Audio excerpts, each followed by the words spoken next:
Oke, pada bab kali ini kalian akan belajar tentang eksponen, di mana sebelum kalian mengerjakan soal-soal eksponen, kalian harus tahu dulu tentang sifat-sifat eksponen tersebut.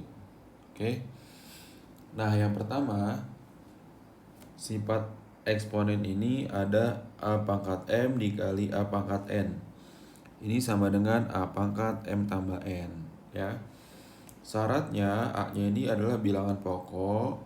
Bilangan pokoknya itu harus sama. Jadi ketika kalian ingin menjumlahkan atau mengalihkan A pangkat M kali A pangkat M N, maka A-nya ini harus sama, bilangan pokoknya harus sama. Contohnya ini 2 pangkat 3 dikali 2 pangkat 5, maka hasilnya ini adalah 2 pangkat 3 tambah 5, yaitu 2 pangkat 8. Oke, paham ya?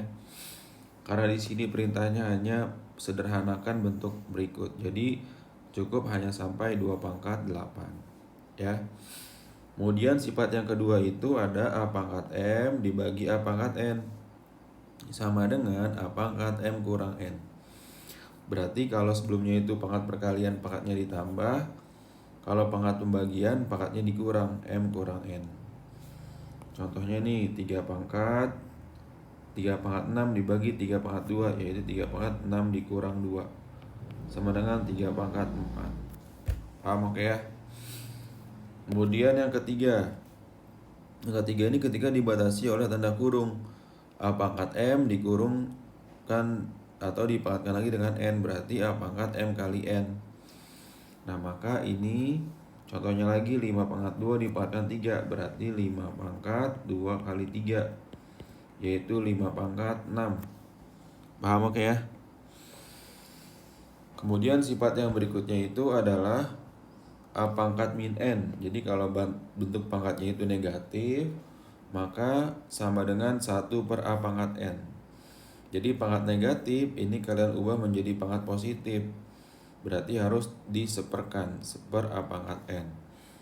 Maka ini jadinya 1 per, nah ini kan pangkatnya min 3 nih, kita ubah jadi pangkat positif, jadi 1 per 4 pangkat 3. Paham oke ya?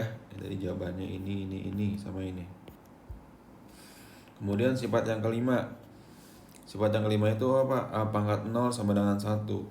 Jadi berapapun pangkat 0 atau berapapun bilangannya ketika dipangkatkan dengan 0 itu sama dengan 1. Maka 9 pangkat 0 ini sama dengan 1. Paham oke ya? Tuh. Kemudian sifat yang keenam. Jadi sifat yang keenam ini adalah akar A. Akar A ini adalah A pangkat 1 per 2. Jadi kalau akar sebenarnya di sini ada angka 2-nya. Maka dibacanya kan akar pangkat 2. Artinya kalau jadikan pangkat itu A pangkat 1 per 2. Seperti itu ya. Contohnya gimana Pak? Akar 32. Ya. Akar 32 atau di sini akar 16 aja ya. Nah, akar 16 supaya ada angkanya. Akar 16 kita ubah ke sifat yang ke-6, berarti di sini jadinya 16 pangkat 1 per 2, oke? 16 pangkat 1 per 2. Paham ya? Nah, terus diapain lagi Pak? 16 ini kan sama dengan 4 pangkat 2 gitu ya. 4 pangkat 2 ataupun 2 pangkat 4 bisa juga ya. 2 pangkat 4 dipangkatkan 1 per 2.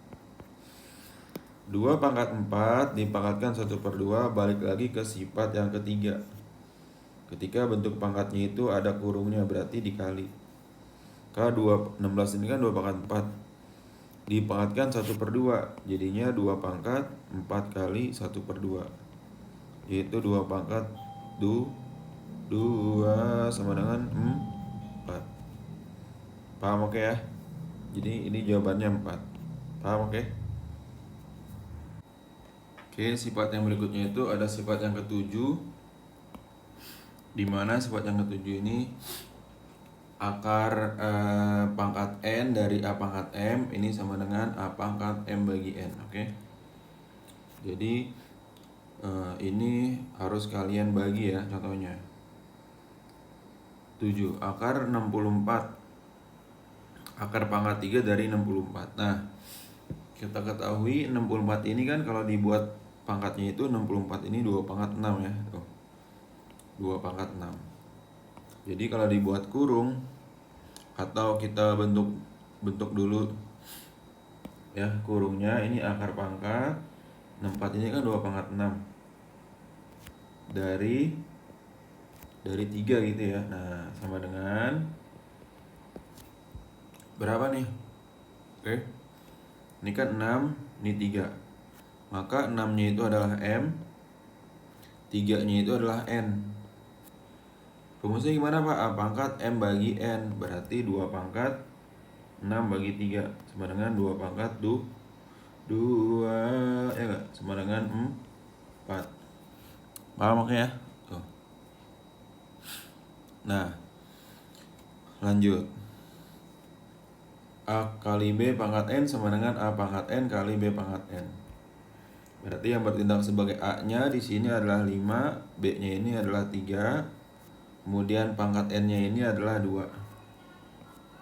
Berarti 5 pangkat 2 dikali 3 pangkat 2 sama dengan 5 pangkat 2, 25, 3 pangkat 2, 9 sama dengan 225. Oke?